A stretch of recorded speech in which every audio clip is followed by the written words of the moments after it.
Have you ever come across a quote, a saying, even a scripture that you thought, hey, that sure would look good on a t shirt or a sweatshirt, maybe a dish towel, a pillowcase? The list could go on. Well, in today's episode, I'm bringing you along as I create two custom projects using my vinyl cutting machine. I have a silhouette and a library full of beautiful hand lettered digital designs. Let's get started with the projects. The first idea I'd like to show you is making a custom flour sack style dish towel. And I'll begin by getting into the digital dust hand lettered library. These are digital files that I can download and I can save to my computer. They come with a bunch of different file types, but I use the DXF file type for my silhouette, and we'll come back to that here in a minute. Then I am going to prep the vinyl on my cutting mat. I'm using the Oramask 813 stenciling vinyl for this project. And I'll just measure the area that I know my dish towel will have the decorative design on.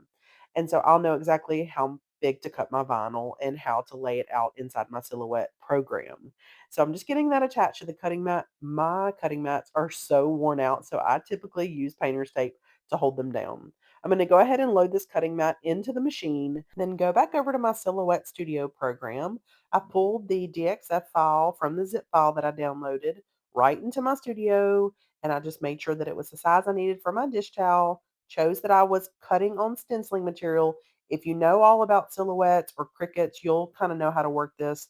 This tutorial really won't go over that part, so you would need to kind of know how to work your vinyl cutter, and a Cricut or a different brand of machine would do the trick as well. So now that my silhouette is done cutting the stencil on this vinyl, I'm going to go and weed out the parts I don't need. So now I'm taking the sticker part out that paint, yes, paint is going to go in instead, because we're going to be painting this dish towel.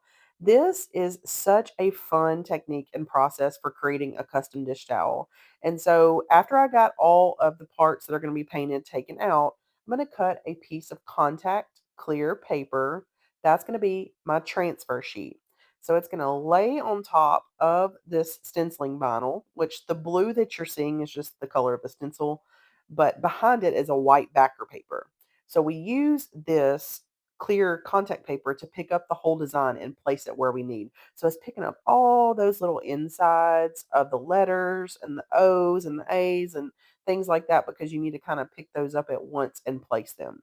So after that's attached, I'll give it a little burnishing, is what this is called, where I'm making sure that it's stuck nicely. And then I go to peel away the backer paper, leaving me only with the sticky stencil and the repositioning, which we would call and refer to as that contact paper or transfer sheet.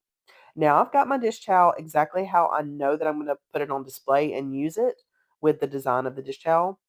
And so I'm going to apply that stencil right where we're going to be painting it, give it a burnish, because now I'm trying to burnish the blue stencil part to the dish towel, and then you peel away the transfer tape. So that is making it to where your whole design stays together and you're not missing anything. I go really slow on this. I've sped some of this up for your convenience mostly, but it does take a little time and patience to work through that. Now it's time to paint. I'm using Dixie Belle fabric paint, but it's chalk paint, but it is a multi-purpose paint. It's wonderful for fabrics. It's rated for fabrics, or you can use some kind of fabric medium mixed with regular acrylic paints. But I love to use a foam brush like you're seeing here, using a daubing motion going up and down, and it fills in the stencil. So what's happening is that sticker sticks so nicely to the fabric that it creates a nice outline. So we'll make sure it gets nice and dry. Then I'll just pull back that stenciling vinyl. And then I'll use a little pick to get all the little insides out, right, that aren't connected to that big stencil. So all the little O's and the A's. It's kind of therapeutic to sit here and pull all that out. And once we get all that cleaned up, look at that beautiful dish towel.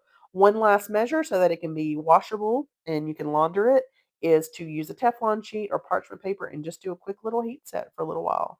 And it's ready to go. It is so beautiful. I have made so many dish towels this way, a lot of custom gifts and things like that. It's just a really fun technique to be able to know that you can paint onto a dish towel. So fun. All right, let's move on to idea number two. It begins in the sweatshirt aisle at Hobby Lobby. I'm grabbing one of these comfort color sweatshirts, and we're going to use a different type of vinyl to customize it. So we're going to go back to the Digital Dust library, pick out this beautiful design I can only imagine, and we're going to download it to my computer. And then we're going to set up the type of vinyl we're using, which is flocked. And if you've never felt the flocked, it has such a cool velvet type feel to it, and it is a heat transfer. So you have to iron it on. It comes with a backer sheet. It can be a little tricky to work with. It wants to kind of roll and coil up on you. So get your piece cut. That's what I like to do. And this stuff is not super cheap. So you would want to be very thoughtful about that when you're making your cuts.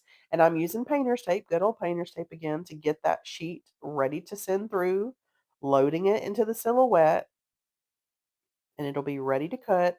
Now go back over to my program, make sure it's the size that I want. You can choose whatever size you want for any of these designs. You can shrink them, make them bigger.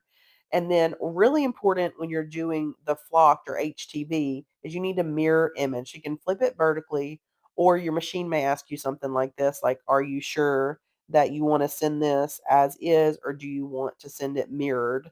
And if I've already flipped it, then sending it as is. And there it is. It's getting the cut. Now, one thing about the flocked vinyl is I feel so wasteful with the extra pieces because whatever's left on the outside of your cut, you really can't repurpose. So put that to the side and just know that it's part of the process. But I'm going to start removing the parts we are not applying to the shirt. So unlike the first stencil you saw, this application is going to give us the inside of the letters because we're directly heat transferring it to the shirt. So once that's done, you can see that I can only imagine is left on there. And this is going to be the sticky part. That's why you had to mirror image it because of the way it's applied to the backer sheet. And now I'm going to stick an ironing board.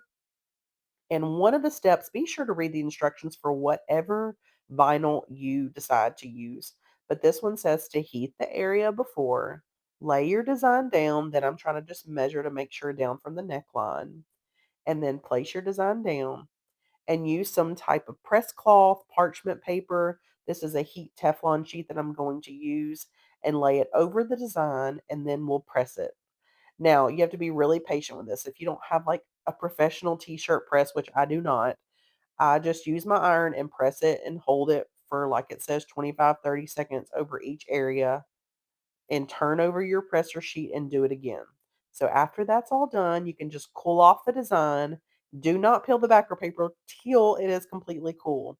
And then this is the peel and reveal and the magical part, which I love so much. And while this will not come through on camera, I am completely obsessed with the texture and the feel of flocked vinyl. It's my favorite heat transfer vinyl. Custom shirt complete. I am so glad you were here today. I enjoyed our crafty time together. More than anything, I would love for you to leave me a comment. So let me know a favorite quote or scripture of yours that you would put on a t-shirt, and maybe it'll give me some ideas for some future projects. Also, check the video's description because there's lots of helpful links and resources there for you about things I mentioned in today's video, including how to access the Digital Dust Library. Lastly, you're amazing and you're creative, and I hope that I'll see you next week. Bye bye.